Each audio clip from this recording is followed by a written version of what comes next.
But welcome everyone to a Socialite production. My name is Janet Capet, and I am so happy you guys have joined us this evening.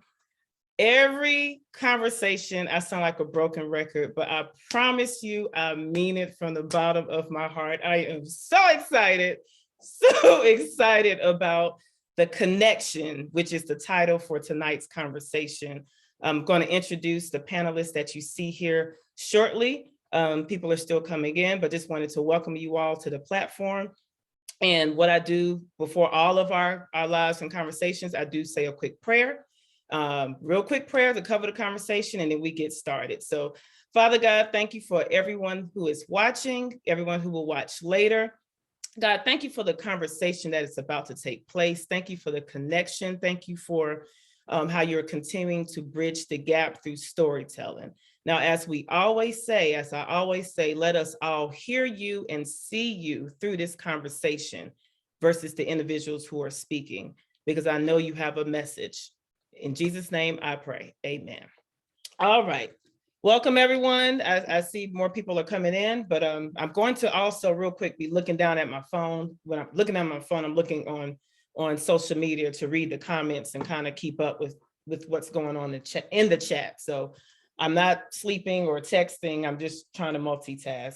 Real quick overview of a Socialite production for those who aren't familiar or aware. It's a company that I established back in 2020 and officially launched it July of 2021. I'm trying to keep up with the years. I'm kind of lost that we're in 2022 now. But anyway, overall, the purpose for it is connecting the world through faith, culture, and entertainment.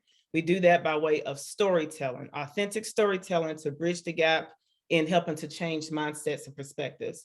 So you can follow us on social media. It's a Socialite, Light production on YouTube, social media platforms. Also can be reached by email, info@asocialiteproduction.com. And so for tonight's conversation, like I said, it's the connection. And I title it that because it's to make a connection between the American and Liberian culture and countries. This is Black History Month. A lot of times we talk about Black history and we leave the African out of the conversation. Like I said, for those who do not know me, I'm a first generation Liberian American. So I was born and raised here in the States. My parents are both born and raised in Liberia, West Africa. They moved to the States, had us meaning my sisters and I, and we were raised in America, but we were groomed within the African, specifically Liberian culture. So it's an interesting mix. Interesting mix I had and some identity crisis that I went through at times, but I'm glad that I know who I am and I appreciate both sides. But we're going to talk some about that tonight. But tonight's going to be a lot of storytelling.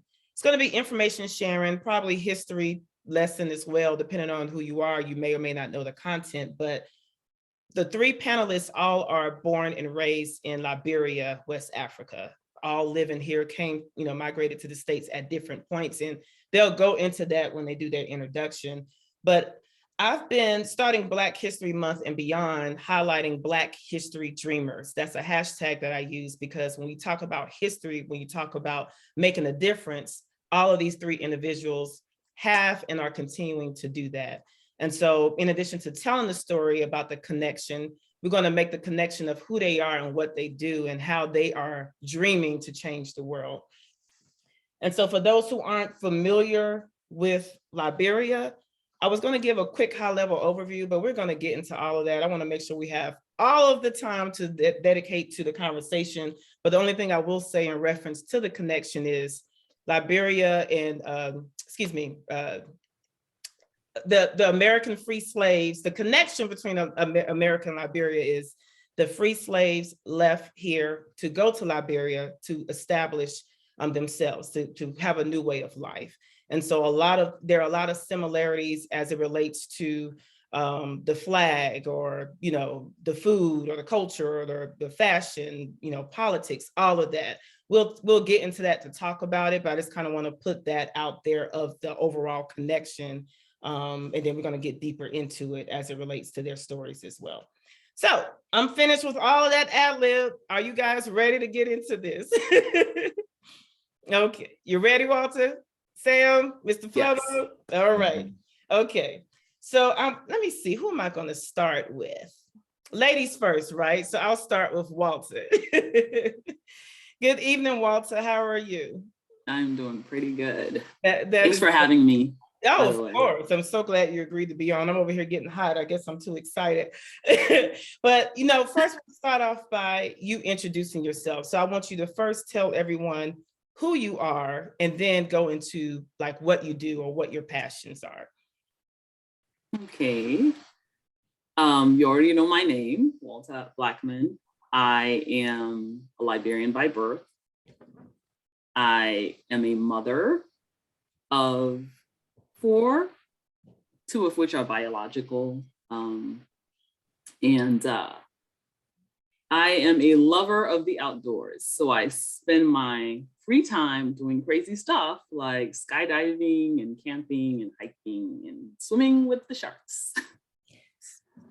You swim with sharks? Yes, I got to do that last year. Wow. And I'm actually going scuba diving this year with my cousins. Wow. That's my passion. That's not passion, but that's what I do on my spare time. So. Wow. Wait, you said swimming with sharks. I want to make sure I heard that correct. Okay. Yes, I love the whale sharks, but that's a whole nother conversation. So this is me, outside of work, right? You said outside of work. Yes. I'm a mom, a scout mom. So that's hence the whole hiking and camping thing. I'm going backpacking for 10 days in New Mexico. Awesome. And I am a lover of Liberia. I have to say that. I love my country. I love my people. I am definitely, I don't know how much more I want to go ahead of the conversation. So yeah, no, trying to keep it simple. Who you are, what you do. Yes. Okay. So what I do, I'm a civil engineer by trade. Been doing this for over, 15 years of my life. Had an opportunity, and part of my dream was to be able to go back to Liberia and work as a civil engineer. And so I had an opportunity to work on the Zwedru to Harper corridor. I had an opportunity to work on the Mount Coffee Dam reconstruction project. And we did some work for the water treatment center in Liberia. So I am very proud of that. Good. Got to go home and do that. And I still plan on doing more of that. I got to teach at a university of Liberia. Got to teach civil engineering students. Our students are brilliant. And my desire is to be able to do more of that. I still have ties to Liberia, foster kids, whatever. I love I love home. I love home. I love unity. Absolutely. And what do you do here now in America? If you here now in America professionally, I'm a civil engineer. I review plans for land development. So I'm a senior project manager. And I review plans for land development projects. And so what that means is everything from your Walmarts to your neighborhoods to CVS or whatever you see being constructed in the city. My job is to review and help, execute the regulatory process. Gotcha. Okay. And of course, I tell everyone you're from Liberia and you've already expressed your love and passion for Liberia. But if you want to talk a little about where in Liberia you're from, like the county, the tribe or ethnic group, however you refer to it. And if you want to kind of talk about your lineage, Yes. Yeah. So I consider myself a blend. I actually, based on genetics and my genealogy, I have a huge percentage of what they call the Bantu peoples. The reason of that is my maternal grandmother is from the Quelet tribe. And the Quelet tribe are descendants of the Bantu people. My maternal grandfather was one of those repatriated Blacks from America in the 1800s. Okay. My paternal family, they repatriated as well. What I've known so far, and I'm not a historian, that's my disclaimer, what I found so far was a ledger with my great-great-great-grand, who arrived on a boat. He was only 12 years old, and he was the only one with his last name. So we can only assume that he was either an orphan or the child of a single parent. And chances are he probably could have been an orphan. And it shows that he came in and worked, he worked with a goldsmith, some smith, as an apprentice when he first got here, and their family settled in Buchanan. And so because in Liberia, we associate ourselves with our father's family. I always go by Bassa, and my father's family grew up in Grand Bassa County. So they all speak Bassa fluently. And we went there every weekend. So I sort of associate myself with the Bassa tribe more. But as far as genetics are concerned, I have Pele blood. The Pele blood. Okay. And can you speak Bassa? Imo Bassa, Bassa people. Say something for the people. Come on, don't be shy. I know that means you thanking God, right? See, I know it. My mama wasn't.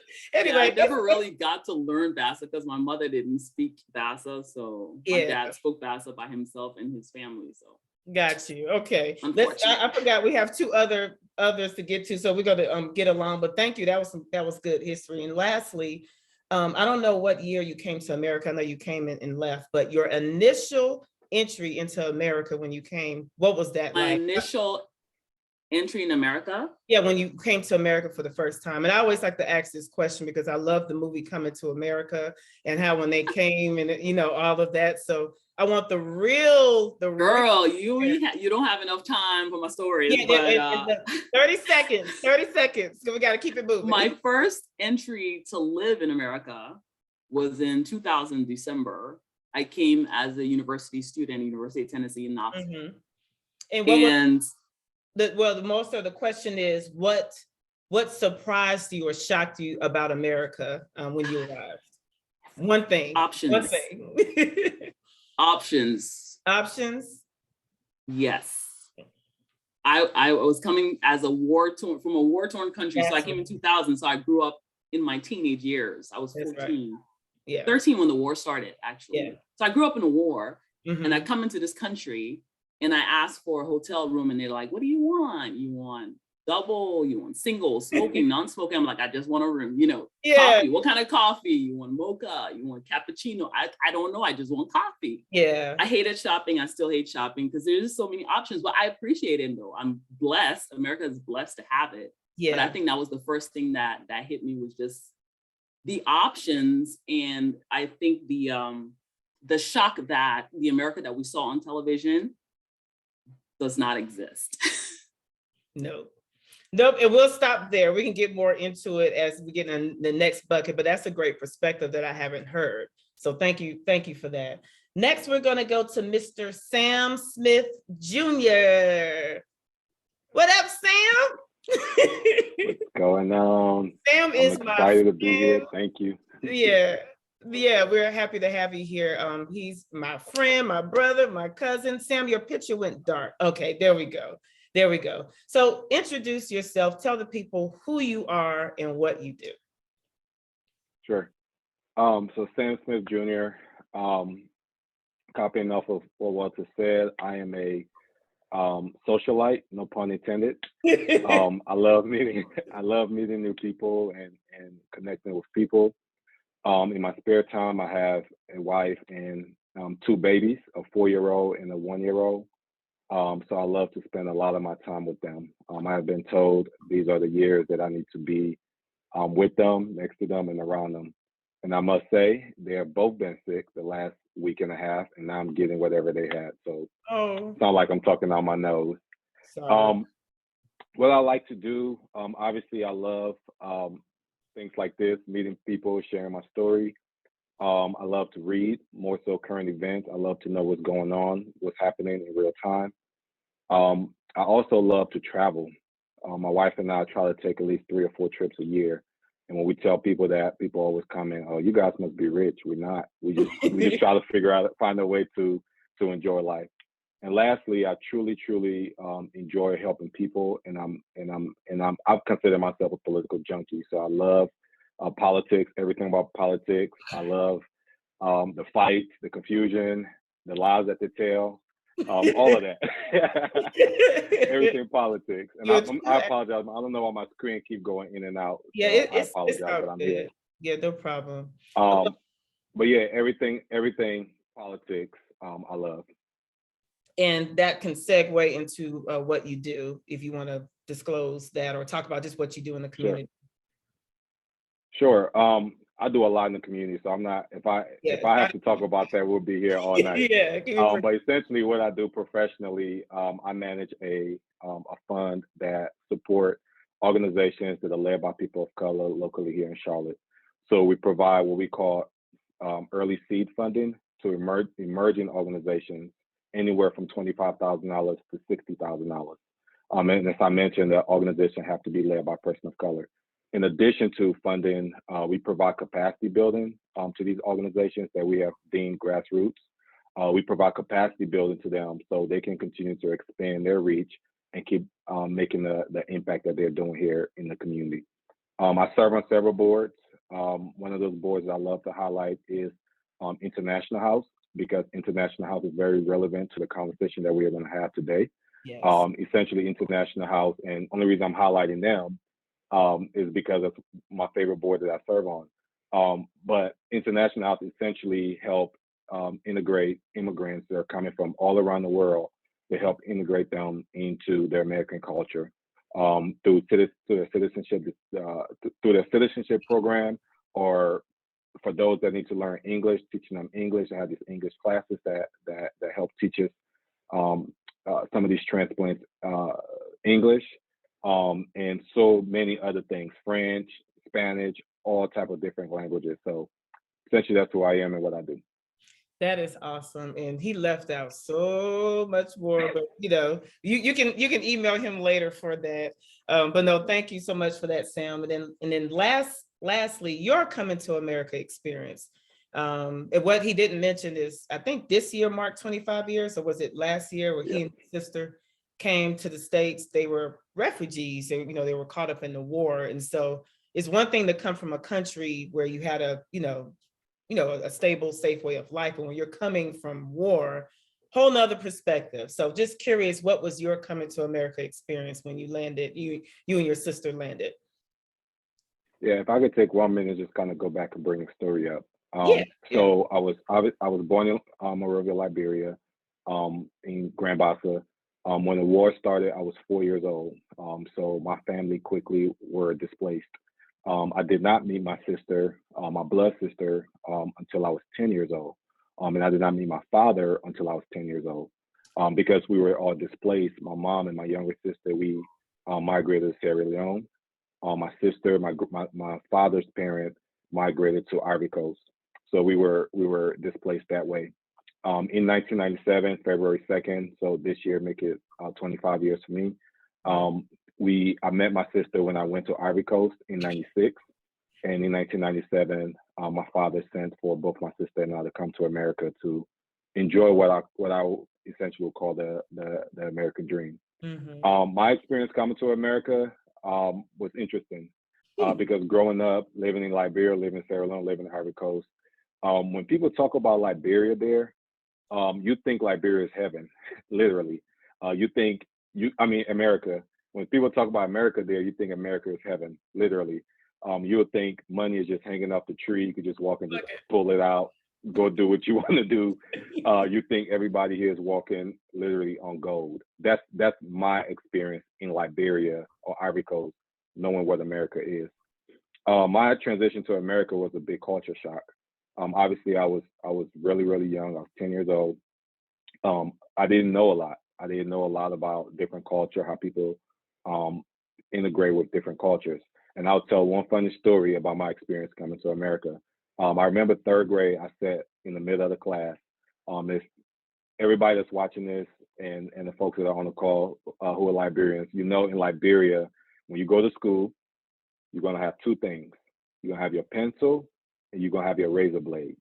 We didn't have pencil sharpener. We didn't know what pencil sharpener was. At least I didn't know what pencil sharpener was. Like, so I'm sitting in my third grade class, literally took the razor blade and started sharpening my pencil because that's what I knew. That's how I grew up. And I remember the kid behind me started saying, "Oh," to the instructor, "Sam has a razor blade in class. Sam has a razor blade in class." They made such a big deal about it. I got suspended for a week. Actually, I got suspended for 3 days because I had a razor blade in class. When I came from my suspension, the principal wanted my grandmother to bring me back to school. When I came from my suspension, I remember the principal asking me in front of my grandmother, how did I enjoy my suspension? I said, "Oh, it was great. I got to be outside all day. I got to run around. I got to hang with my friends." So the principal told my grandma he would suspend me for 2 more days until I understand the consequences to what I did. So that was my experience coming to America. And that was within probably 2 or 3 months of me being here, sharpening my pencil with a blade, getting suspended for a week because of that. So. Yeah, make sure if any kids are watching, please don't take blade school. I get it. It's easy, it's quick, but don't do it. I think my mom actually did that for us at home because we didn't have a pencil sharpener at the house. And so a knife actually, but anyway, we ain't gonna get into all of that, but I can relate, not taking it to school, but doing it at home. But thank you so much, Sam, for that, for all of that. That was awesome. And last but not least, Mr. Patrick Flomo. Good evening, Mr. Flomo. Oh, you're on mute. Okay, there we go. Good evening. Thank you, Ms. Carpet. Glad to be here. Glad to have you. Go ahead and introduce yourself. Tell the people who you are and then what you do. I'm Patrick Flomo, and my intro is going to be extremely brief. I live in Columbus, Ohio. I'm father of 2, a grandparent, and I work in Columbus with a small college, and I also manage a small day trade activities that I do that I've been doing it for a very, very long time.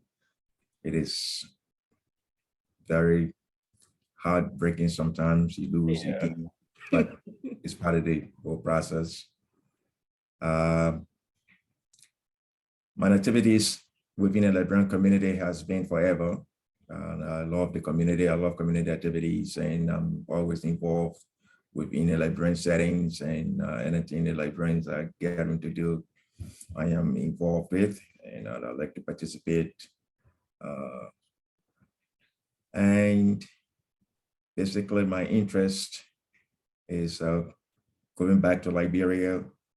All the years I've been here, I usually go back almost every year, trying to do some education and activities within my town, my village, with the students there, with whatever little I can. What else would you like to know? Basically, that's what it is. You definitely covered a lot, and as far as what you do, and I'm just going to put out there, he, in his spare time or professionally, not sure how he would define it, as far as you writing articles and just speaking. You want to touch on that? Well, yeah, my spare time, I do I'm learning to be a writer, basically political writings and stories on Liberia and the United States, or those are the 2 I know. Mm-hmm. So do some brief articles on those 2 political activity that is going on. Yeah. And again, let me just backtrack here. The question has been asked about everybody, and this is the question everybody asks, all American. When you came to the United States, what was America like to you? And my answer has always been that I was extremely disappointed. And if I had come with a round trip ticket, I would have gone back to Liberia. The 2 youngest people they don't know what Liberia was like when I was growing up, because I grew up in the 60s and the 70s. Mm-hmm. New York was extremely dirty compared to Monrovia. And that's not what I thought it was. So when I got out of JFK, driving through the airport, through Queens, and I said to myself, what have I done? Monrovia is better than here. I should have stayed in Monrovia. Yeah. Absolutely, this is living through it. If I had a round trip ticket, I would have gone back home. Yeah. I came as a student at that time, but it was disappointing. Yeah.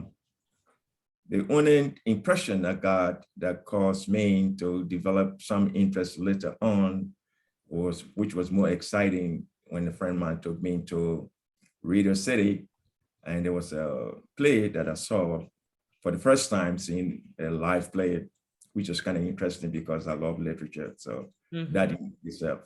Then when I left New York, traveling to go to the Midwest where I had come to go to school, then the scenery, the environment, the whole aspect of people change. Whereas in New York, in the 70s, you get on the train or on the subway, everybody have a piece of paper, read newspaper before their face, they don't talk to one another.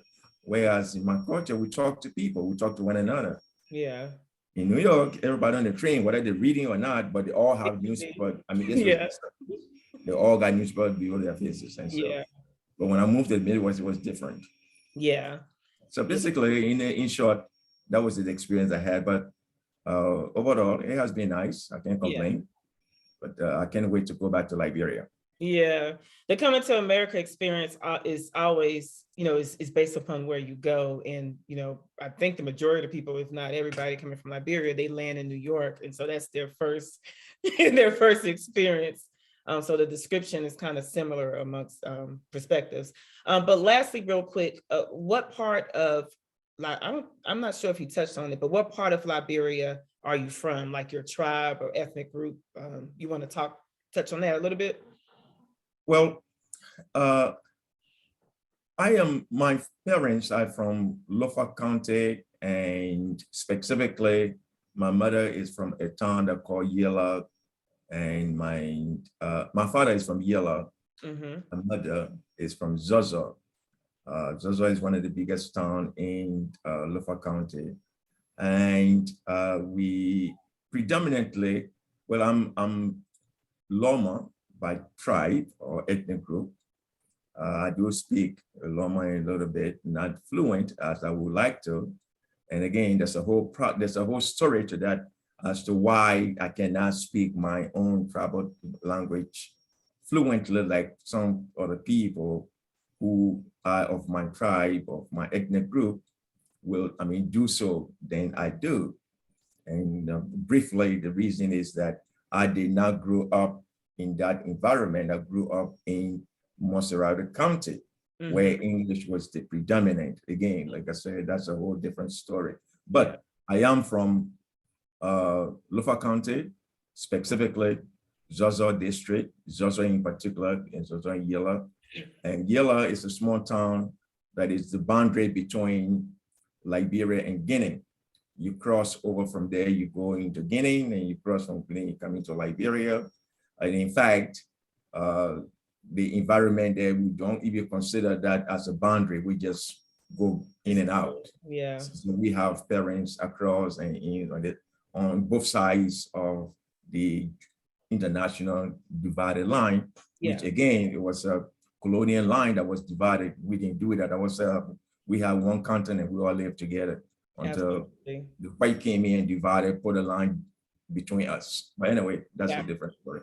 Got you. Well, that's some rich history, and thank you guys for all of you sharing your various experiences and perspectives and stories. And I know, I will need to have one-on-ones with all of you to be able to even get through half of what you've done and been through. But we're going to try to package all three of you guys in this 90-minute session. So this is a good segue. Before I get into the relationship between Liberia and America, the connection, I want to kind of talk about life in Liberia, more so for those who aren't familiar and who don't know. Because I grew up, born and raised in the Liberian culture, I've been surrounded by the culture.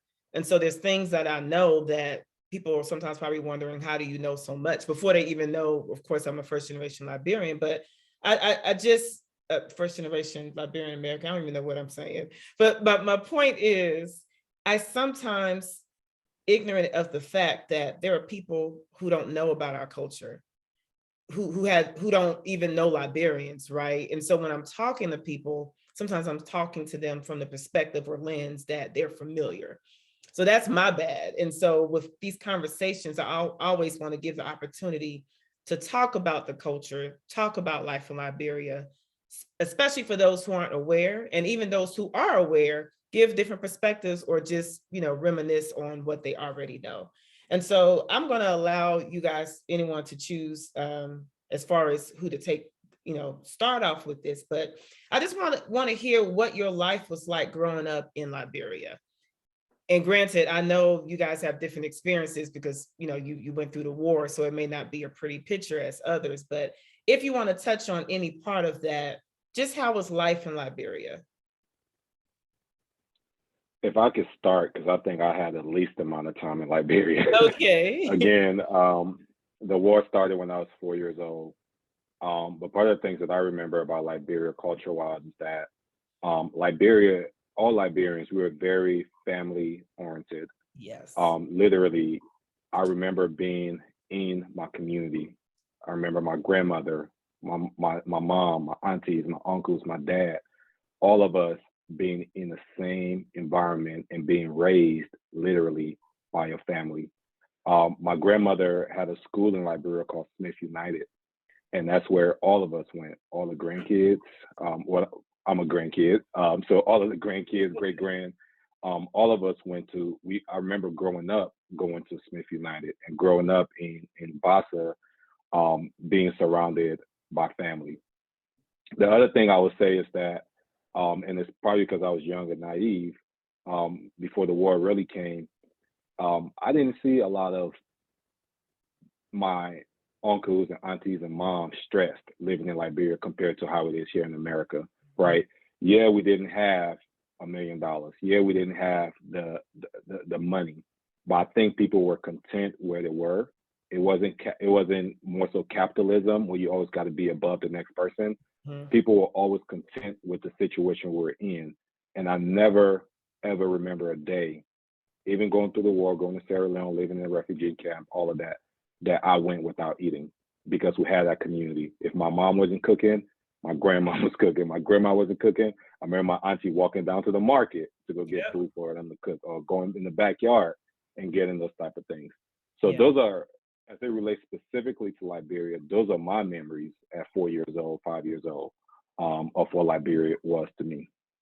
That's awesome. And that's definitely a great perspective because that same culture was developed here in America in the Liberian community. When you talk about family oriented, the village, like Mr. Flomo, he's a part of the village that I was raised up under. He's my dad's good friend. But just that village and family oriented environment, it is not like that everywhere. It really is not. So I think that's awesome. I'm gonna pause because this question is for y'all, not me. But I just wanted to touch on that. And then the no stress part. I'm sorry, I lied, because he's right. And there were different classes, right? As far as people who, like I know my aunt, she had, I don't even know how to refer to it, but someone to help them around the house to cook, to do laundry and stuff. And there's others who didn't have any of that. But to your point, they were content. They enjoyed life. So thank you for that, Sam. At 4 years old, that's a lot to remember. But yeah, Walter. Sam, thank you for that story. At 4 years old, I did warm my heart, right? Yeah. My Liberia that I grew up in two different Liberias. So I was born and raised in Liberia, and I was 13 when the war started. So for the first 13 years, my life was full of family, Liberian, our culture. My father was from Buchanan, but he moved to Monrovia, and his brothers, his sisters were in Monrovia. So that tight-knit family continued. My father was a medical doctor. And so the life that I led in Liberia, I recognized that it was a blessing to grow up and to be able to afford, having a driver to drive you to school, have a chef to cook in the kitchen, and, all of that. But I must say this though, with all that, my parents kept me grounded So I was that child who had to wash their own clothes and cook some food. You know, my parents made me do that. And I'm grateful because when the war started in 1990, I went from having all of that to losing everything, right? And that was a whole nother part of my childhood. But let's talk about before the war. Liberia had, you know, movie theaters. We were going to the beaches, you know, there was like the ice cream shops, you know, so Saturday we're going to Bonjal or Sophie's ice cream, you know, the chicken shop. So I forget what it's called, Rooster's Chicken, you know. Liberia was a really beautiful place. It was like a place that you would want to go on vacation. Beautiful beaches, hanging out at the pool, Hotel Africa, you know, going boat riding. That was my childhood until I was 13. And then when I was 13, there was a war. Of course. I'm not going to go too deep into the war stories, but I guess from my perspective, I'm all about bridging the gap. I never believe that one person is to blame for everything. But one story that I do have to share with y'all, and this I think is the foundation of my faith in God. I remember my family was taken from our house to the Lebanese embassy. And we were placed outside on what was called like a firing squad. So at 14 years old, I was standing outside the Lebanese embassy. It was dark outside. And the rebels were surrounding us.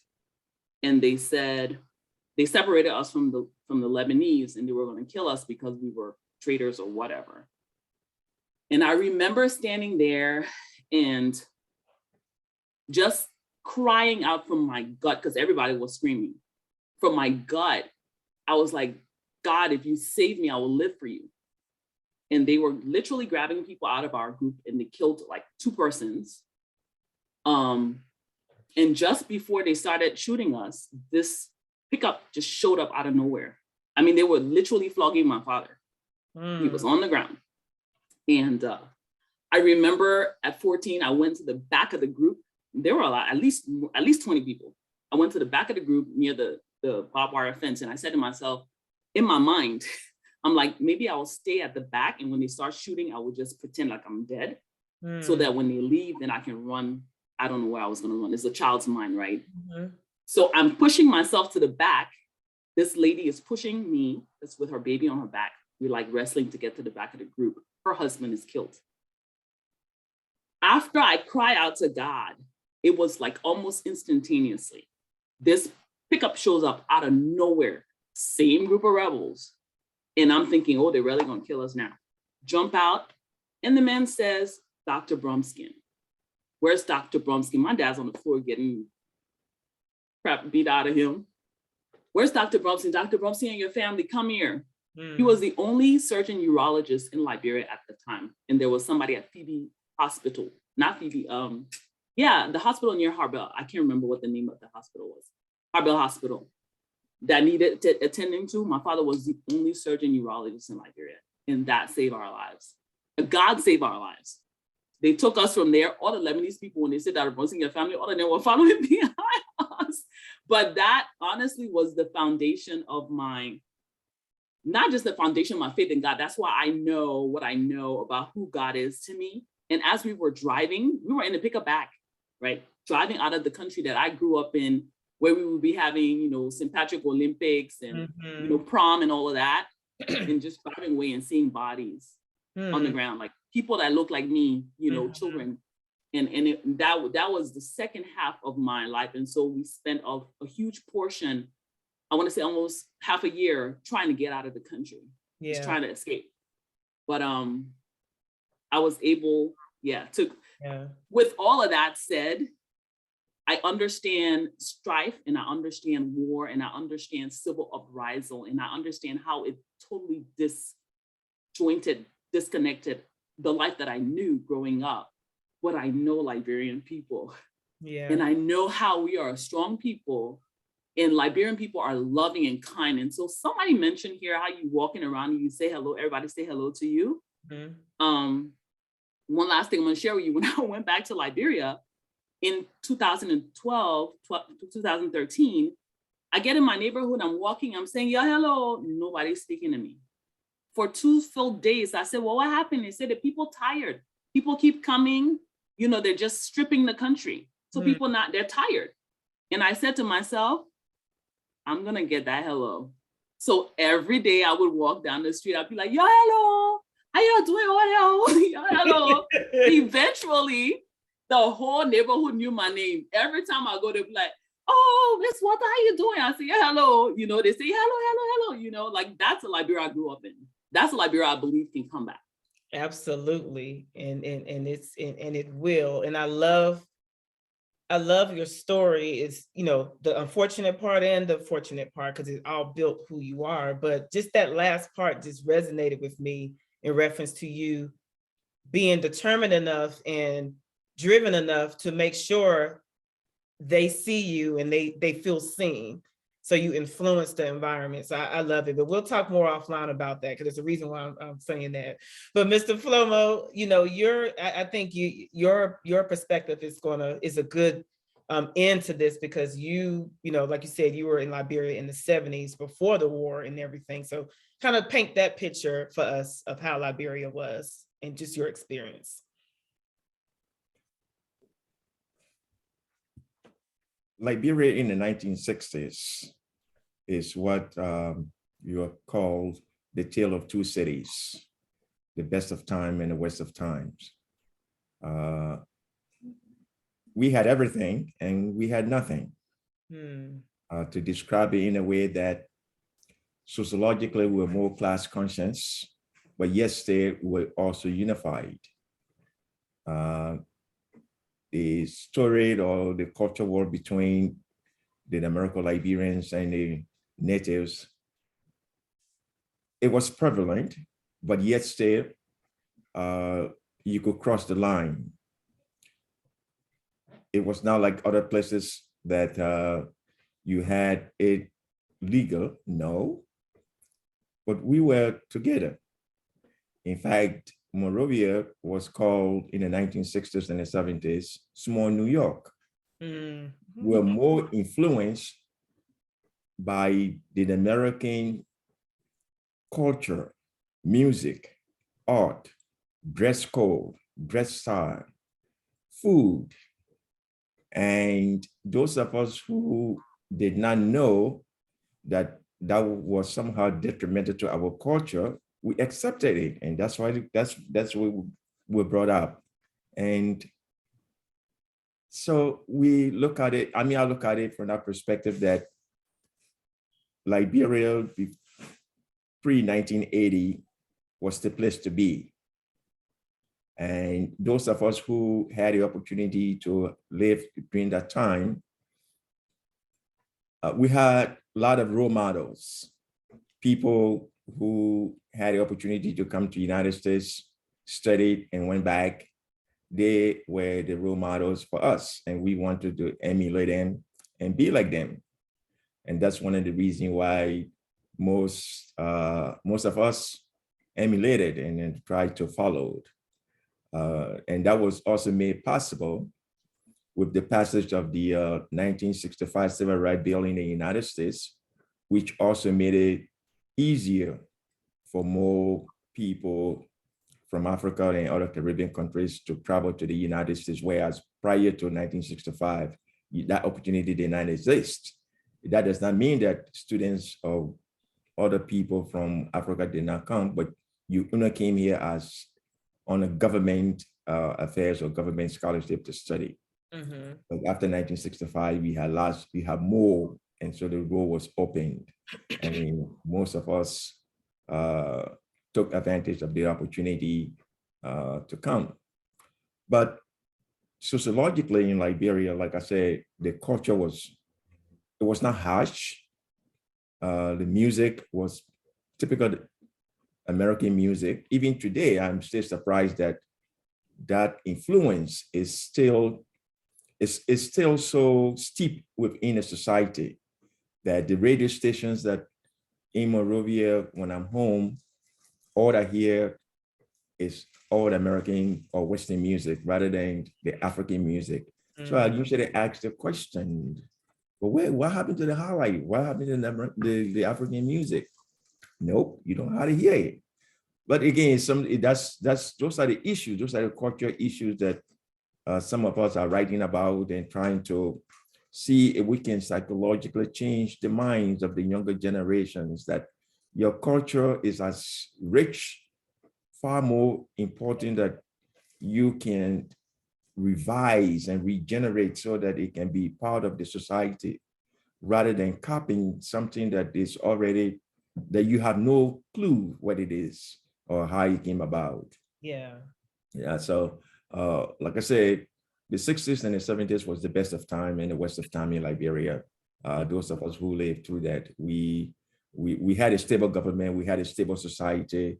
The education system was far better than it is today. Yeah. We had the opportunity that the Peace Corps, when the Peace Corps movement that started on John F. Kennedy in the United States, we benefited from that. In fact, I was in junior high school when it started, and I had a series of Peace Corps who I had the opportunity to have learned from them academically. Mm-hmm. And like I said, the dress code, we just changed our dress code. It was American dress code. Mm-hmm. This is something that people don't know. We call sneakers Scooby. And okay, my sister, she can relate to that. We don't call it sneaker, we call it Scooby. And at that time, the Peace Corps, where our teachers, the Liberian teachers will go to school, need to dress completely. The Peace Corps, oh my God, it was totally different. They would come to class with t-shirt, with sneakers on their feet. So we were looking and say, wow, what is that? And guess what? Instead of copying our teachers, the Liberian teachers' dress code, we started copying the Peace Corps. Mm-hmm. Again, that's a story that we can be told some of it. But in a nutshell, I can just say that what I've written on so all the time is that in 60s and 70s, Liberia was the best of time and the worst of times. Yeah, that's good. And I had told Mr. Flomo I may have to have a part 2 of this and have him just talk, because I would consider him a historian, and I'm pretty sure you guys can pick up on that, but he's just bridging it. So as he's telling his story, he's giving us history, which I love and I want to hear more of. So one thing I want to touch on. Could I jump in? Oh yeah, go ahead, Sam. Yeah, definitely. Sorry, my bad. Yeah, I wasn't sure if we could dialogue. But, oh yeah, and the screen is dark. Okay. Yeah, Mr. Flomo said something that I struggle with a lot, and that is culture. Mm-hmm. Coming to America as a young kid, and I tell a lot of my friends this, I have lost my culture. I have lost, I'm still connected to the Liberian community. I still have family in Liberia. I still talk to them. I could switch this series that I'm speaking and go still Liberian with it, right? So I can still do that. But as a kid growing up in America, I've truly lost what it's like to be a Liberian kid. And that's one of the things that I struggle with. Part of it is that, as I shared earlier, my family is Bassa. Part of it is that I wish we would have been speaking Bassa in the home when I was a kid, right? Because the only thing I know how to say in Bassa is mwen. And that's it. And sometimes I don't even know what that means. I just say it because it sounds cool, right? I know more than you. We need some lessons. We really do. So, but anyway, that's another. So Flomo said it really hit my heart, and it hit close to home, is that culture piece. And I think as our generation growing up, we need to instill that into our kids. Like I try to sometimes instill certain cultural things that I remember growing up into my babies, because I don't want them to lose that culture of their dad being a Liberian-born kid. So thank you for saying that, Mr. Flomo, because I think that's when we think about bridging the gap, culture is the piece that we need to go back and fix for all of us young Liberians in America who have lost what it's like to be a Liberian. And if I can jump in. Well, if I can. Again, just one of the aspects of the 1980 revolution that some of us are trying to somehow have it reincarnated into the Liberian community, because it's something we did not stress, and it's something that we did let it go by. Those the vanguards of the 1980 revolutions that changed the entire political dynamic and social economic status of the country, rather than impressing on the Liberians to actually look at the Liberian culture, the African culture itself. We let it slide by, and the American culture is now so steep in it, it's a problem for us. Yeah, and can I add on to that too, Jeanette? Yeah. Thank you so much, Mr. Flomo, for your story, because I love to talk to people who were alive in the 70s and 60s and can tell us about Liberian culture. When I grew up in Liberia, the couple of things that really stand out to me, and even when I went back home, I went shopping for African art and Liberian and African cloth. But I was specifically looking for Liberian cloth, what we used to call country cloth back in the day, very thick, right? And looking for Liberian origin art. And everything was like from Cote d'Ivoire, from Mali, from Guinea. And in fact, they will sell it to you like, oh, the other one here, we just getting it from sitting out, as if it was a good thing. And I was like, no, I'm looking for something that was made in Liberia, you know? And so I feel that when Mr. Flomo, what he's saying is our culture, for some reason, the traditional African culture in Liberia has been subdued. And when you go home, even when you go home, I took my son home hoping that he would get exposed to Liberian culture. It's a lot of American culture.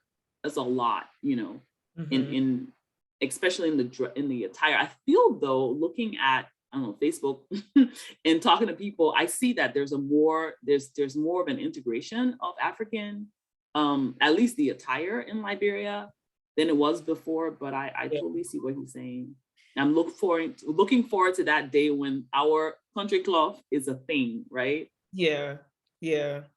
I try to represent tonight, but you know, I just put something on my shoulder. But I do want to add to that, and I have a different viewpoint. And I know, obviously, I was born and raised in America, and so while I identify myself as a Liberian, I understand that I'm a different Liberian, have a different experience. Even you guys here now, with the ones that are there now versus here, it's a whole. They probably won't even look at y'all as, it's just the cultural differences between the generations, but that's a whole nother conversation. But one thing I always appreciated about my upbringing, and I'm looking on the live now just to give a shout out, not to ignore everyone that's on here, but for the older generation, like Mr. Flomo generation, my dad, John Kape, sister Orita Mane, sis Marianne Siki, and my Aunt Rose Woods. So they are a part of the community that raised us, saying us either the Liberian African kids or the first generation Americanized kids. But one thing they made sure, they said, you're gonna get this culture. So that American business, that American business, you don't bring in this house. Like you keep that at school, and then you deal with home, you know, here at home. And so when you talk about like eating from the same bowl, even as a child I was bougie, you're kind of like, I want my own plate. You're gonna eat from this bowl with everybody else, right?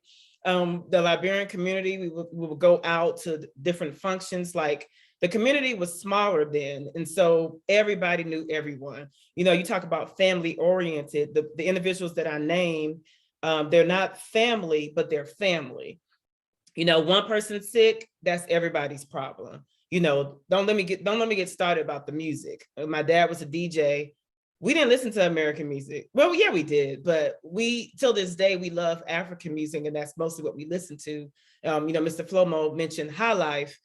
I don't know nothing about no Afro beats. It's African music. That's what I call it. Miss me with the Afro beats. Not disrespecting it, but it's African music. We are not going to push away our culture.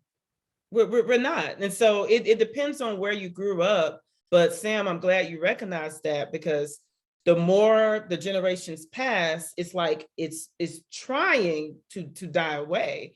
But, you know, I think we all have a responsibility to keep it going strong, right?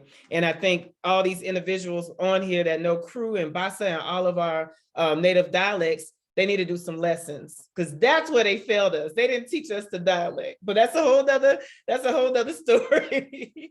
Is there anything else before I move on?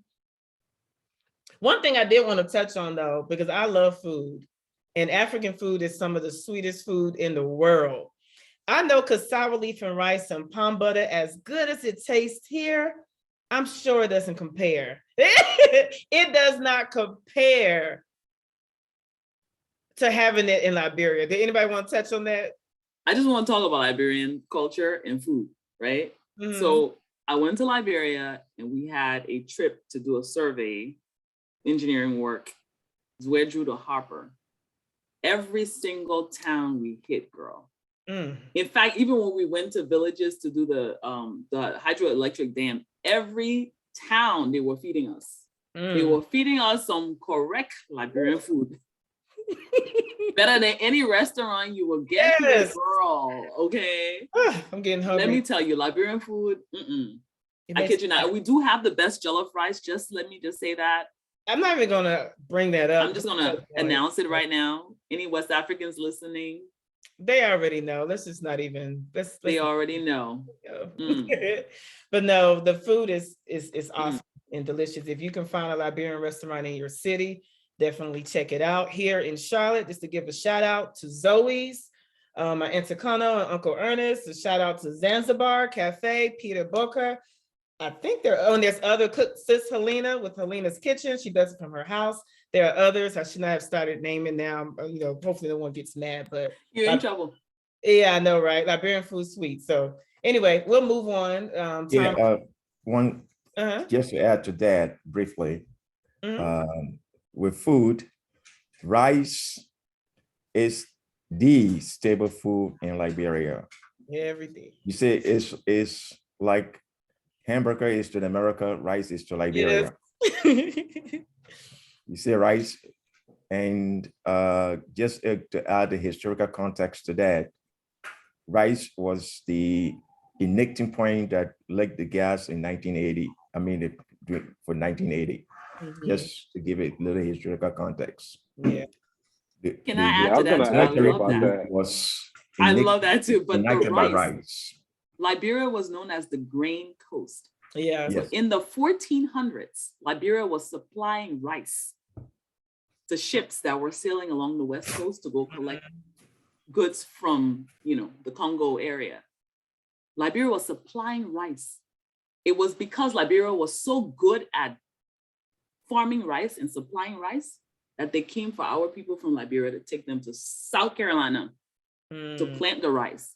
Unfortunately, Liberia was a major exporter of rice in the 17, Patrick, forgive me if I'm messing this up, before 1800s. But today, our number one import into Liberia is rice. Yeah. Now we're importing rice from America, right?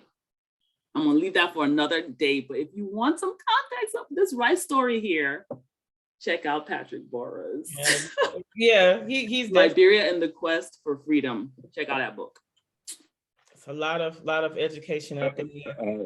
Can I just say one thing to referencing food? First of all, my favorite food is cassava leaf. Cassava leaf. Since you're shouting out restaurant, I got to shout out Zanzibar because their fried fish and dry rice. Yeah. Every day and still would eat. But what I was gonna say is I find it funny. I find it funny now when we're looking at going back to culture. I remember when I first came to the States and my friends will come over to our house and they would see me eating with my hands and they just thought that was the worst thing in the world. Like, why are you eating with your hands? Your hands are so dirty. You're supposed to eat with a fork. First of all, if I didn't eat with my hands in Liberia, I ate with a spoon. I didn't know anybody eating with no fork until I came to America. But it's funny now, if you look on social media, a lot of Americans now are starting to get into fufu. And the way they're eating their fufu, I'm like, okay, please don't commercialize fufu. Fufu in our cultural way. You don't gotta do all the extra stuff when you want to eat the fufu. Just get your fufu, dip in your soup, and eat your fufu. So I just want to put that out there for any Americans that's listening. You can't. You got to go in. You have to go in. You're right. You're right about that, Sam.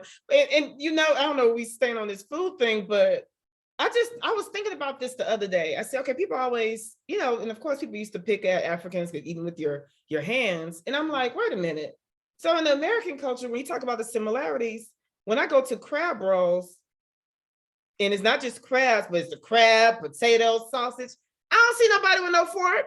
Everybody, it's like they're eating fufu, but it's crab and potatoes. They, and licking it. What's the difference? That's about the cultural differences. People look and pick their nose, not looking at what they do within their own culture that's similar, just a different type of food. Yeah, there's a lot of intimacy for me with eating with somebody and eating with your hands. Yeah. There's a lot of intimacy in that. There's the the family concept, the community concept. And we wash our hands before we eat with our hands, please. It's not dirty hands. It's clean hands. Go back and tell your friend and gingba. You got to use your hands. Okay, y'all, let's move on though, because there's some other good content and it's already 8:30. I knew this wasn't going to be long enough. We're going to have a part 2 of the connection, but I want to get into this bucket and we're just going to merge everything together. So this week, I think it was on Monday, it was the Bicentennial celebration in Liberia. And this is a topic, it can be controversial, there's different, opinions and thoughts about it, but pretty much it's celebrating it's been 200 years since the Black Americans, the free slaves, migrated to Liberia to establish, the country and the way of life. So that was celebrated. There were representatives from the U.S. that attended. Roland Martin was there. Dana Banks, a representative for the Biden administration, she gave a speech to kind of bridge it all together, and just other individuals were there, including the former president, Ellen Johnson Sirleaf. So that's going on this week, which is interesting because we're having this conversation around bridging the gap and making a connection. And I just want you guys to just touch on your thoughts as it relates to the relationship between Liberia and America. So you don't necessarily have to talk about the bicentennial specifically, but we have a really key, specific, ongoing relationship, well, I'm saying between Liberia and America, right? There's purpose there. And I'm thinking, I see so many missed opportunities of how we can uplift the country here and abroad, right? So however, whatever point and angle, I didn't make a specific question on that because I wanted to hear whatever your thoughts are on that as a whole, the relationship between America and Liberia. What's lacking? What can we do differently? Just whatever. I think I'm gonna start with Mr. Flomo. Oh, go ahead, Sam. Everybody. Sorry, Sam. Sorry. No, Mr. Flomo can have it. No, he's on mute. But no, Sam, you were already talking. Go ahead. You had a thought. Go ahead. Well, I was just gonna share that. So I didn't get a chance to watch any of the programming. But when I'm thinking about how can we, I'm thinking about collaboration on how we can connect Liberia and the Americas. I think as people, as Liberians, we need to do a better job with uplifting and empowering our people that are in America, putting them in the right position, teaching them leadership skills, and creating a space for them to go to Liberia and be leaders, because it's gonna take us. The little bit of history I know about Liberia, a lot of the people who are there leading Liberia came through some channel through America, whether it was to go to school, whether it was to live here for a little while and then go back and then step into that leadership role. So I think as Liberians in America, I know America is huge. I don't know how many Liberians live here, but I think we need to do a better job with empowering, especially our young adults who are in positions of leadership, empowering these young adults to prepare them to go back to Liberia to be leaders there and don't abandon their country. And I say that because I'm guilty of that. I've came to America, I've positioned myself in a great position. I got leadership experience, leadership skills, and I'm always fighting myself saying, why am I not in Liberia, giving everything that I have here to my own people, right? So I think that's what we need to do better as people here. Again, I'm the youngest in a bunch, I would say. I came from Liberia a long time ago, but I just wanted to add that because I haven't had a chance to watch the programs that are happening right now. Yeah, I think I hear, am I hearing you're going to run for president one day of Liberia? Is that? Yeah, what I heard? Cool, Mr. Flomo. No, you. Oh, Mr. Flomo, I'm going to support you, Mr. Flomo. That's what I'm seeing. I'm seeing vision. I'm seeing president. Let me stop. Anyway, Mr. Flomo, you can go ahead and give your perspective.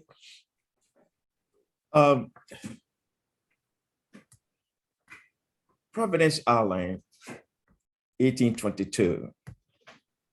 But first, I think it's 1821.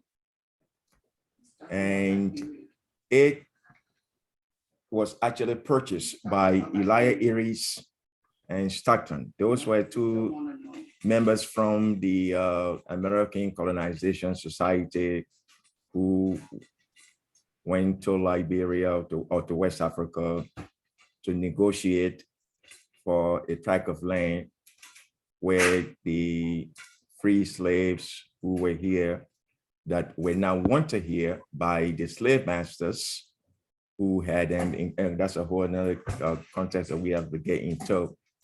But that's were the two people. It was not purchased or it was not obtained by the free slave themselves, but it was obtained by the Liberian, by the American Colonization Society through Elijah Eries and Robert Stockton. Robert Stockton was from the American Navy who pointed a gun to the Bassa chief head and forced him to sign the deed to get the tract of land for $300. If you compare that to today's dollars, it's about $7,000 that they purchased Monrovia for, and they drove the people that way.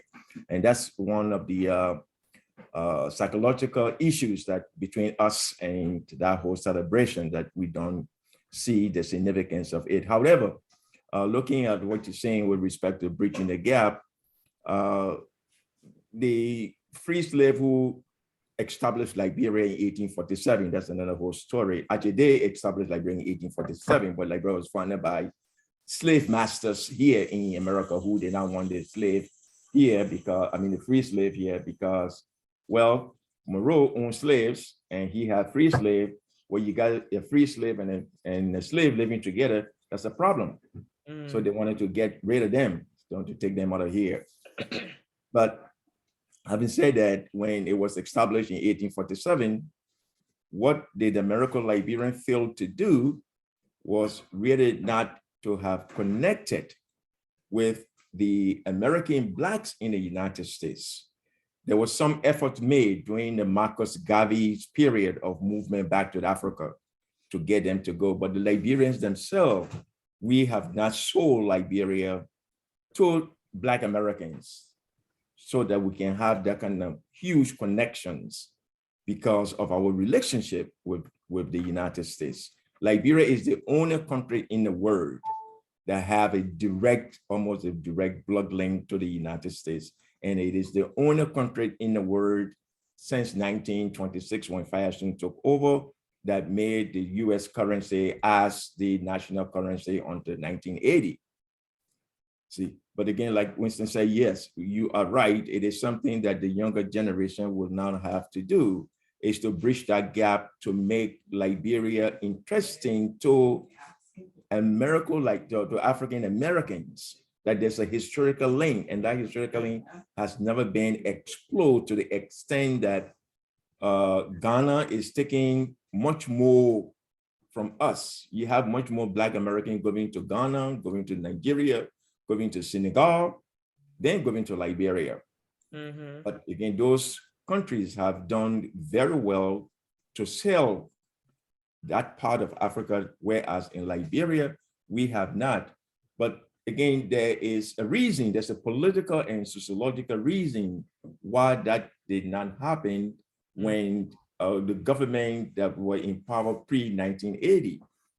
But after 1980, we ourselves, who are now the inheritors of Liberia, we are not doing the very best to see how we can make that connection. So it's a very, very big gap. But again, back to the question of the Bicentennial, to me, the Bicentennial, it was a waste. It has no reverence, no significance, importance to Liberia, because Liberia is not only the history that we're reading, the history is about the free slave, but that's not Liberia. Liberia is more than just the free slaves. And it's something that we have to merge together that there's a history from 1847 until now. It is not just the free slave who established it in 1847. Yeah, what I'm hearing is and again, the connection, the relationship, it needs to be a more well-rounded story, right? Versus just one side. And to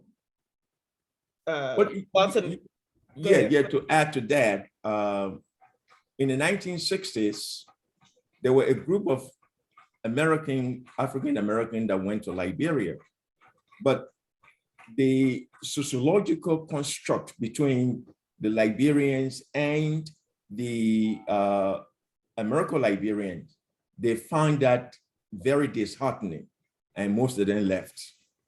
See, and again, that's part of that is because of the fact that the Americo-Liberian, the elite at that time, who called them the Americo-Liberian, had a whole different idea of what Liberia is. And the Americo-Liberian, the African American who went to Liberia at that time, they saw a whole different, but some of them remain. Like the Flemingsters. I don't know anybody here about the Flemingsters before, who they are very close friend of mine. The Flemingsters, that's one group that I do know of that remain in Liberia, that came during that time that remain in Liberia. But again, the argument here I'm making is the fact that we have not sold Liberia to the United States. This is why we have the longest relations between Liberia and the United States, yet still, United States have less less interest in Liberia. The only interest that they have in Liberia is Firestone. And all of that was during World War I. World War II was the fact that there where they get a rubber from. In fact, that's how Robertsfield was built. In fact, that's how the port of Monrovia was created, because it is the shortest link to Africa from New York. You guys were not born before, but if you can you read the history of Pan American was the airline between Africa and the United States. And everybody left the United States, they stopped in Monrovia first before you can go verge up to any other place to go. Then United States became interested later on when the Omega station, again, that's a spy station, was built in Monrovia. After the Cold War, they lose interest. But again, we, like Jenna said, we are waiting for someone to save us rather than trying to save ourselves. And these are the things that you younger generations will have to take out the mental to see how far you can carry this. The issue here is the fact that no one is going to come to your rescue, but you have to rescue yourself. And but that's something that we have not been able to do, or we have not done effectively. We are here. There's very little connection between African Americans and the Liberian, even the Liberian communities where we having functions and other activities. We don't bring in lots of African Americans into the gathering to understand, to see what this is about, what this community is about, for us to be able to spell this out. But one last thing to say to you all is that, like I said before, there is a documentary that was made by an academic Liberian called Liberia, the Steps on the United States. Look it up. You will be enriched from watching that documentary.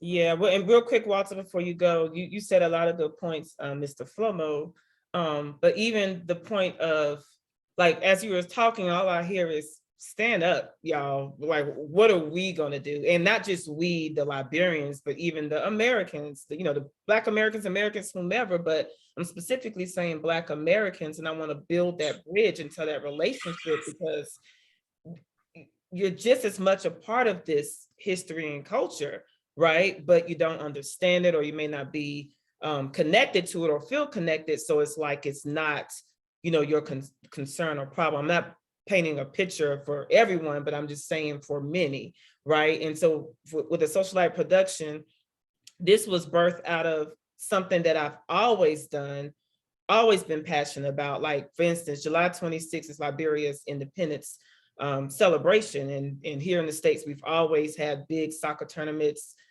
pretty much festivals in the park. But that's usually on the weekend. So when it falls during the week, I was kind of like, man, we're not going to celebrate. We're not going to do anything. And so what I started doing, like, I guess it's about maybe 12, 13 years now, is I will have a Liberian Independence Day celebration dinner. And it started off with my sisters and cousins. But then I was like, you know what? I'm going to invite my friends in on this because they need to taste how good this cassava leaf is, this palm butter. But even more than that, I said, I want to bridge the gap because my culture is rich and the Black American culture is rich. Let's mingle. So long story short, we've been going strong and I've been having the various groups and cultures and ages come together to the point where people are going to the African restaurant without me even being there or having them cater for events and all of that. I'm like, that's what this is about.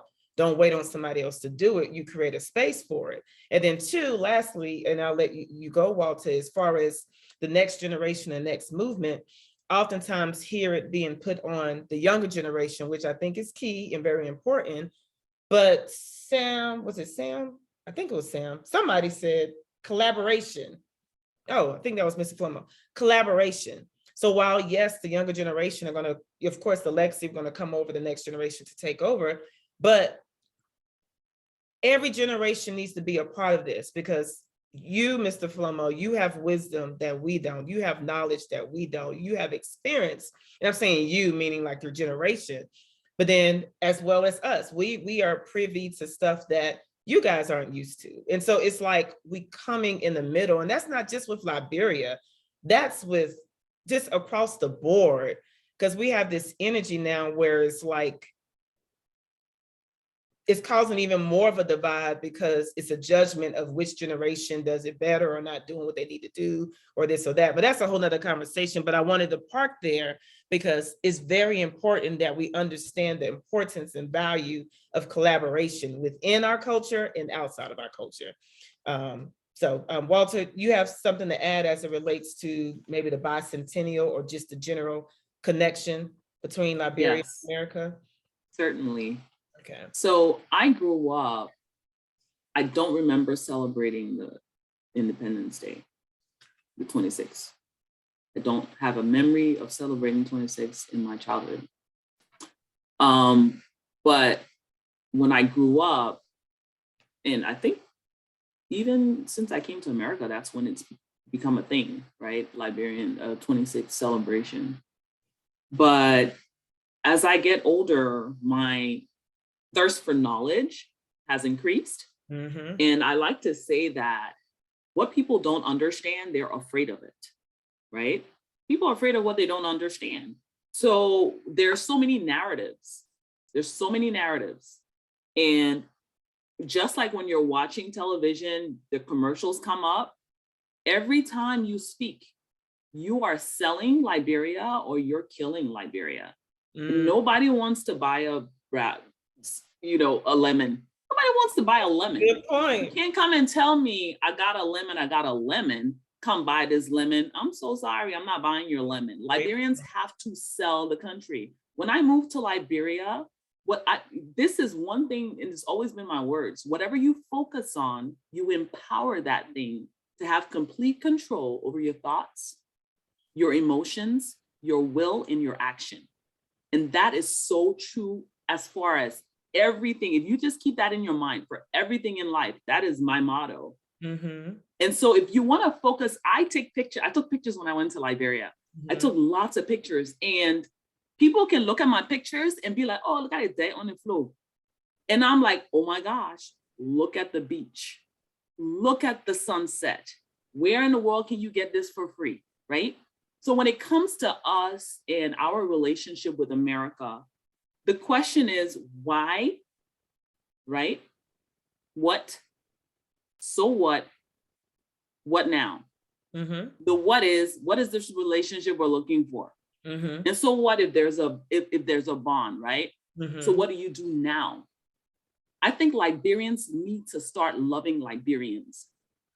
All of Liberia, all of our ethnicity, whether you Belek, Crown, Crew, Bandi, whether people call you American, Liberian, or Congo, whatever your nationality is, the fact of the matter is you're Liberian. In America right now, you Black, you white, you Asian, you are American. When you leave this country, we don't see you as nothing but Americans. And I remember, because I live in Liberia, Americans come, we didn't care about anything but your accent.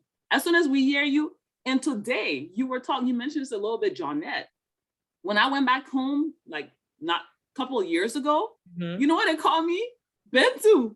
You've been to America and I come back, you're not real Liberian anymore. So all of us here, regardless of your tribe or your ethnic or whatever you call it, we are all Bentus now. You know what I'm saying? Yeah. I feel like Liberians need to start understanding, we need to give room. We need to give room to the narratives, because there are several sides to every story. And it doesn't have to be false, false, false. It could all be true. I mean, think about it. I did my my ancestry. My sister did her ancestry. I stole it. But looking at it, they're like 8% Benin, Togo, 16% Ivory Coast, Ghana. And when I look at the ancestry that I remember in Liberia, there's none of that. We got Wakbele great-grandma, which came from the Bandi people, right? Which represents the other 18 and 16%. Where the other percentage came from? History shows that people were kidnapped, stolen, and sold out of West Africa to slavery. It is in the books, it is there. And so the question is, where do you belong? I didn't choose to be Liberian. I didn't choose to be born in Liberia. I didn't choose to be born to my people. And guess what? Newsflash. When I left Liberia, where some people thought I didn't belong, and showed up in America, guess what? I'm not American. I was here from 2000 to 2000, not until 2014 did I get a green card to get into this country. And not until what, 2019, did I get my citizenship. So think about it. There's several sides to every story. Liberians need to start loving each other. We need to embrace our history. We need to accept it. The fact is the fact. Some crap went down in Liberia. It was horrible. Fact is fact.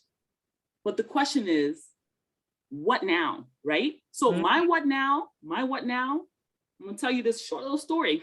Never short with me. My husband says, oh, by the way, I am married to a wonderful American man. He is from South Carolina. Yes. He is a professor at the University of South Carolina, and he loves Liberia with all his heart. He hasn't been there yet.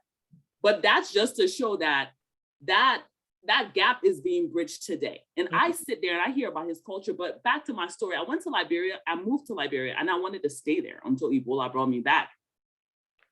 One day I came from work on a Saturday, and I'm driving home and I see this little girl with a bucket of donut on her head. And I stopped, she was crying, it was raining. I stopped and I said, what's going on? What are you crying for? She said, if I don't sell a donut, my auntie would beat me. I said, how much for the donut? She said, $100, 100 Liberian dollars were not even $1 back in the day. I said, you get the $100, go give it to the security people, and don't tell your auntie I gave them money yet. Sunday, when nobody sells in Liberia, Sunday is like, seriously, no business. I come back from church, you had a little girl with double the bucket on her head. I'm telling you the problem in Liberia.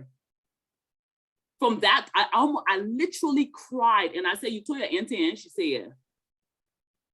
The girl explained her story to me. Her family took her from somewhere, brought her to Monrovia to take her to school, and was abusing of her. That is, when you ask me, we're not there yet.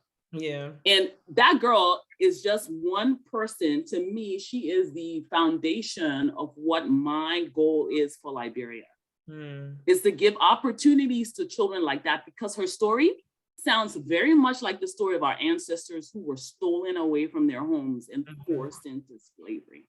Yeah. You know, I'm gonna stop right here. No, that's good. No, I don't want to be sad, but real talk. This is, when you talk about Liberia, we need to start loving each other. We literally need to stop being so mean and evil to each other. You know, it doesn't mean you have to forget the facts. Fact is fact. But what are we doing for ourselves today? And good news, newsflash, this child today, she's my pride and joy. She is like, she is working her butt off, learning cosmetology in Liberia. She is hardworking. She is one of my reasons to beings. I got the boys here and she's my girl there. And God knows if she was younger, I would have brought her here a long time ago. But I'm just telling you, there's so many kids out there like that. A lot. My desire is to be that bridge between our people who don't want to go and those kids there who need help. Yeah. They need reality. They don't need talk. They need action. Yeah. You know, there's enough of us in this world where kids in Liberia, in America, in China, wherever can get help. Because a lot of times you will hear, well, there's kids right around here that needs our help. Why are you going to go there? Well, because I'm Liberian. You know, I always say God made us who we are, where we are for a purpose. We all have a purpose. We all have a calling. We all can make a difference, whether here, there, both places. But yeah, it's so much more that we can go on with, but it's about 9 o'clock. I didn't even realize the time. So we're going to wrap up because I want to be faithful to everybody's time. Definitely going to probably have a part 2 of this. But before we close out, I think we all kind of touched on it, but just to make sure in reference to Black History Dreamers, like what are you dreaming as it relates to, well, Walter, you pretty much painted your picture, but for Sam, we'll close out. Actually, no, let's do this because we need to close out. And so in your closing out statement, Sam, kind of talk about what is your dream for America, for Liberia, for the next, kind of talk about your dream, your purpose, your vision, what you would like to see as a people to be a bridge. Well, first and foremost, again, thank you for putting this together and having us. Mr. Flomo has been amazing. I don't know if he teaches history, but I want to definitely sit in his history class. Walta have been great too, her stories. Again, I'm coming from the perspective of someone who was very young when I left Liberia, but I'm still connected to the country. Mm-hmm. A lot of my family is still there, still talk to tons of my family back there in Liberia. So my dream for Liberia, I'm not going to talk about America because I live here, I can make anything happen. Mm-hmm. But for my dream for Liberia, as I said earlier, is to really go back and empower our people. There are plenty of opportunities that I have learned here in America that I could take back to Liberia and make a big difference. Mm-hmm. There are organizations, there are global organizations like your United Way that are in Liberia, places like Liberia. Mm-hmm. I want to see them step up a little bit more and help the people there in Liberia. So if I had this big dream in 3 to 5 years, I would love to say that I live in Liberia, I built something in Liberia, not to make money, but to support my people in Liberia. And then my last dream will be everyone who's listening who is around my age group, for us to bond together and create something that we could take back to our country. I don't care if you were born there or if you were born here. If you have any type of gene in you that's Liberian, we all need to come together and go take care of our country. Because last thing I'll say is it really upset me, Mr. Flomo brought up a point earlier when everyone was talking about the year of the Great Return and it was talking about going to Ghana. When you go look at the history of Liberia, with Liberia being the first country in Africa, and Mr. Flomo knows more of the history than I do, that the first Americans went to, when I'm thinking about the year of the return, I'm thinking about going to Liberia. Not knocking Ghana, not knocking Nigeria, but that's where I want to go. That is the year of the return for me. So we just got to get more people excited about that. And that's my dream. Mr. Flomo, that's awesome, Sam. Yeah. And I took notes because I'm gonna keep you accountable. You already know. You already know. We in this. Mr. Flomo, what is your dream as a Black History dreamer, one who's doing so much? What is your dream around the future, bridging the gap, just the next? What are your thoughts? What do you see? First and foremost, I would like to see Liberians have a conversations on the social construct of the country. Mm-hmm. I heard my sister speaking about loving one another. Liberians are one group of people that do not keep what you call hatred to the point that they will literally see you or have this psychological effect of revenge. You hate my family and I'm going to hate you no matter what. And they will take a weapon to do that to you. No, we're not like that.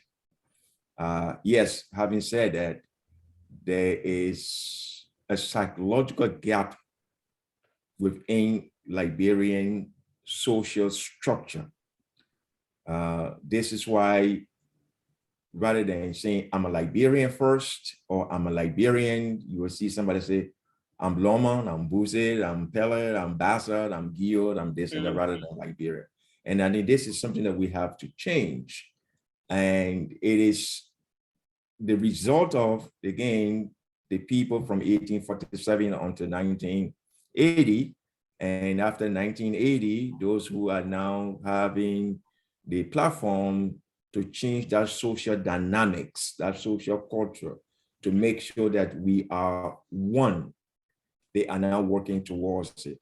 I would have loved to see the Bicentennial celebration as a conversation within Liberia to look at the past, because you cannot move forward without remedying the past wrong.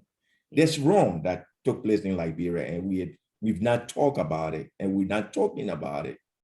But it's somehow within us psychologically, and it needs to somehow vent it out or bring it out into the open, so that it will let the mind be free to explore, to move into new arena, new areas of social connection, social unity, so that you can have one country. So that is my hope for Liberia, to see that first and foremost, Liberians themselves, especially the younger generations, really begin to have a conversations on the past wrongs, how we move forward, and where do we wish to go. You need to have that conversation. And if you don't have that conversation, we are still going in this mode of where we are. We're not moving forward, we're not moving backward. In 25 years, like there will be 200 years of independence. Okay, we're celebrating 200 years of the founding of Liberia. But what do we really have to show that we have existed for 200 years? Now, 25 years will be 200 years of sovereign nation. That's half of what the United States is. See the development, the physical development. I'm not talking about the cultural development. I'm talking about the physical development of the United States. And see the physical development of Liberia, where Liberia is born out of the United States. Our system of government is the United States. We copy 100%. It's not nothing that we still, because that's all they knew. The people who organized the country, that's all they knew. So therefore, they took this system of government that we have here. But again, that is the conversations that the younger generation needs to have. What is happening? Liberia is not a poor country. In fact, as we speak today, the Liberian dollar is stronger than the Nigerian dollar. If you take a US dollar and change in Nigeria and change that same Liberian dollar into Liberia, you get Liberian dollar is stronger than the Nigerian dollar. So we are not, economically, we are not poor, but we are poor in the way we manage the resources. Before 1980, well, we have one group. Now, after 1980, we have another group, but again, the human nature, but it's something we have to deal with. Yeah.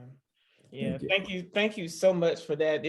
I like when Mr. Flomo speaks. He always ties in the history and gives us facts. I'm gonna definitely have to bring him back on to do more of that. Walta, your last words, as it relates to your dream, your vision, what you would like to see.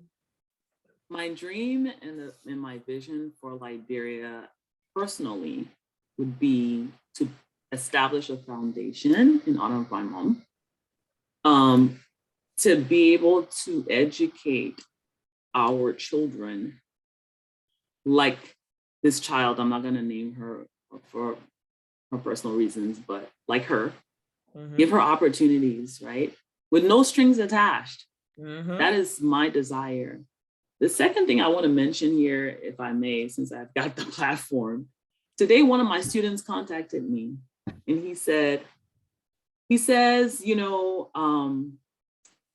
Prof, I'm in search of support in order to upgrade my newly established institution. What is he doing? He's teaching young Liberians graphics to work. And he says, I need help with high graphics desktop computers for my lab, and software. He's teaching them CAD, AutoCAD, right?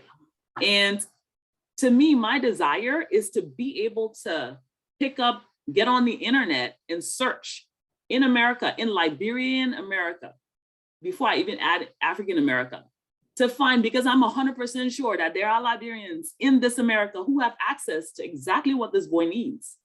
My desire is to have that set up so that I can be like, don't worry, Amenjo, I got you.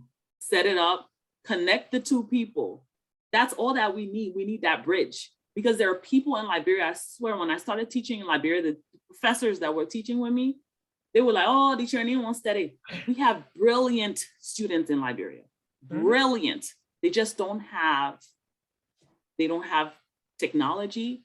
They don't have what they need. So my desire is to transport that technology to these children. And that's obviously, as far as the whole Liberia is concerned, my desire is to get Liberians to, as Mr. Flomo said, have that conversation, have that conversation in a cordial, respectful way, so that we can hear each other and acknowledge, to see each other.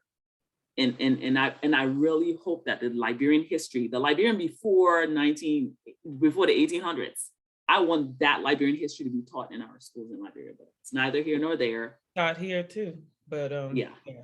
But no, thank you guys. My last word to wrap everything up, my last words to wrap everything up that you guys have said is, we just have to step up. And some of us are, right? But let's not forget about, I interviewed Senator Snow. I don't know if you guys are aware of who Senator Snow is in Liberia, but he ended our conversation with, let us not forget about the country Liberia. Let us not forget about Liberia. That just keeps ringing, because it's not on anyone else. Yes, my goal is to bridge the gap between the African, Liberian culture, African culture, American culture, but I'm responsible for Liberia. Liberians are responsible for Liberia, and we need to step it up and not wait on a savior. We have to show our value. Like you said, if you're selling a car, you're not gonna say, this raggedy car, but buy it. It's a value.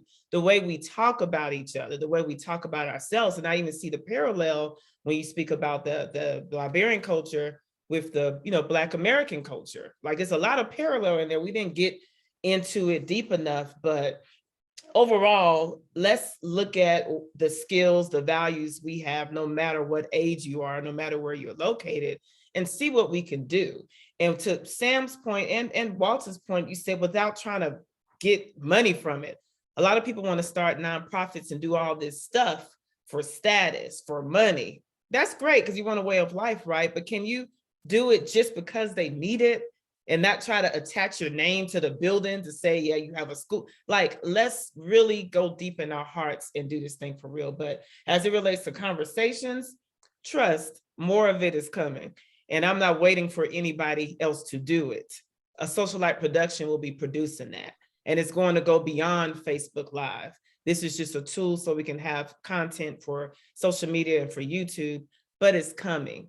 And there's a wave and a movement going on, and trust.